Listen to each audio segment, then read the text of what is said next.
most of my week was spent on that.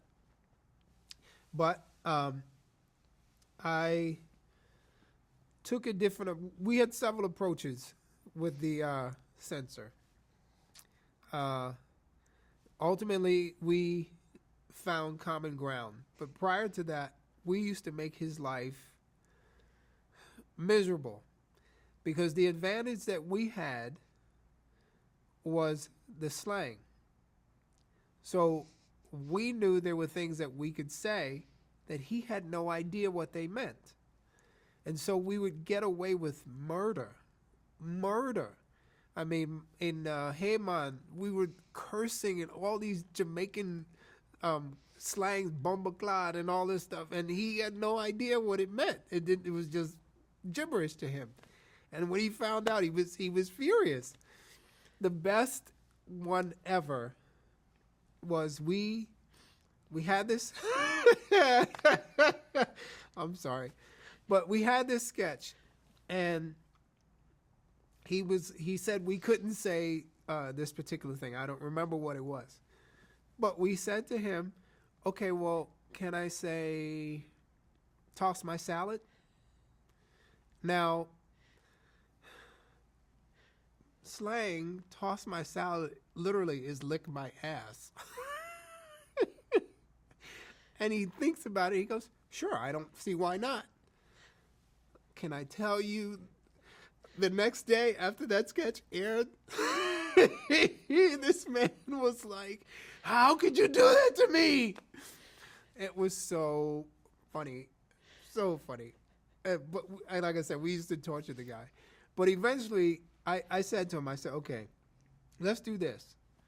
Instead of telling me what I can't say, tell me what I can say. Give me, like you can't say this, but if you say that or something like that, And we started to work with each other. And then it became much easier for both of us. But I used to really, and I have this devious side of me too. So I would enjoy just making him nuts. And it was it was fun, but like I said, a lot of back and forth. Did the censorship affect your relationship with Fox at all? No. Fox was, here's the thing is that now me understanding the business the way I do and knowing all the different channels there are and how insane it could be, Fox was almost as crazy as I was. Like they really let us fly. It was not, like I said, I understood that there was going to be censorship. And like I said, I used to have fun with the guy, but I knew that there was going to be censorship. And the truth is, when you look at the content of the show and what we were able to get at and what the political climate was at that time, like I said, I got to tip my hat to Fox because they put themselves out there too. Talk about the Lost Colt 45 sketch. That was censorship right there. It was I played Billy D. Williams and we did a Colt 45 and a parody of his commercial, and ours was about getting the girl drunk. Because they tried to make Colt. The joke was they tried to make Colt 45 like it was a date drink. This is like lightning in a bottle. You know what I mean? It's like 2 hits of Colt 45 and you're under the table. So we took the date rape approach, but with Billy D trying to make it seem real fly. And the censor made us cut out at a certain point, right? Which, we fought, but I was fine with it at the end of the day. But what happened was the person who aired it got the wrong cut. And so he aired the thing in its entirety. And again, the poor guy almost lost his job. And it wasn't our fault. It was, the guy just aired the wrong one. I don't know why.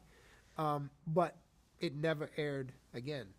So, and it was, if you saw it now, it wasn't anything bad. It was just for that time and the context of the sketch being sort of the date rape thing. It was just, Another one of those living color moments.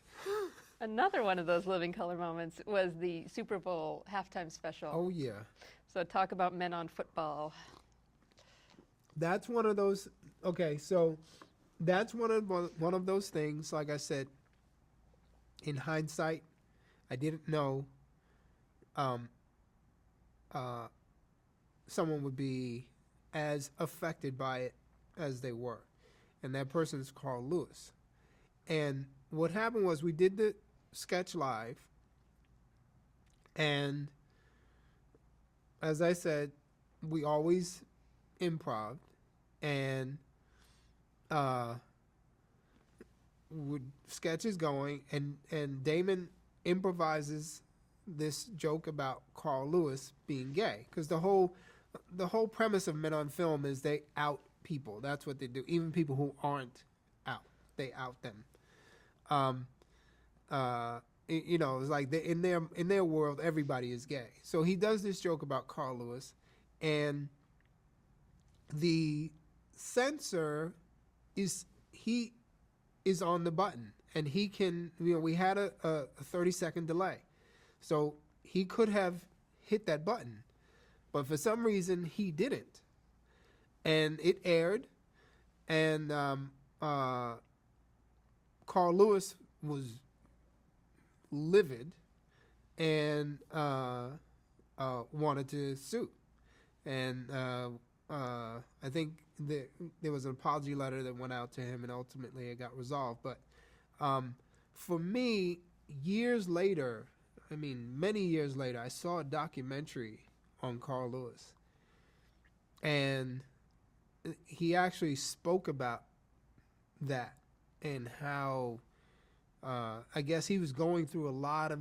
things during that time and was under a lot of scrutiny, and his sexuality was being questioned, and it really upset him, and I felt bad that he was so hurt by that, because again, that was not the intention, and it wasn't even written. It was just something that came off the cuff, and it was hilarious. But again, you don't know. That's the thing about comedy, is your intention is to be funny.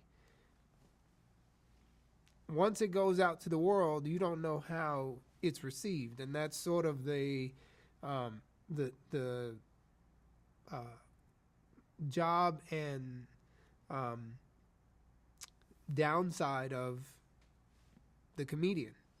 It's like 90% of the room laughs and somebody is crying. You know what I mean?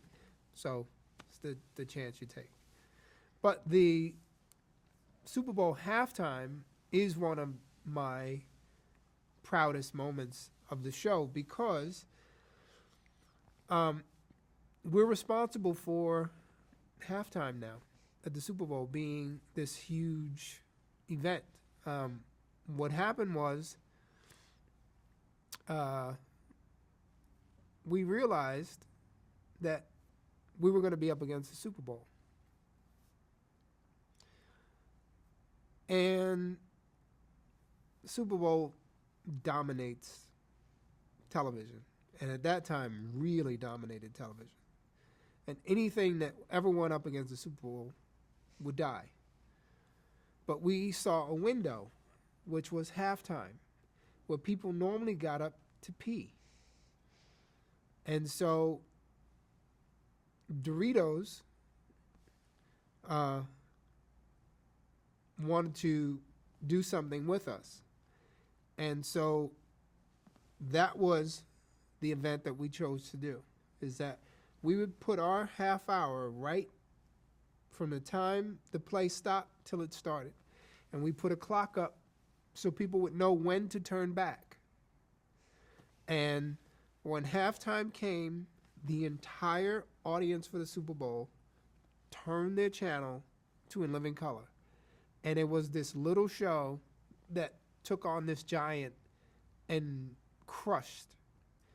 And the next year, they hired Michael Jackson to do their Super Bowl. And every year since, they've had a humongous star at Super Bowl halftime because of In Living Color.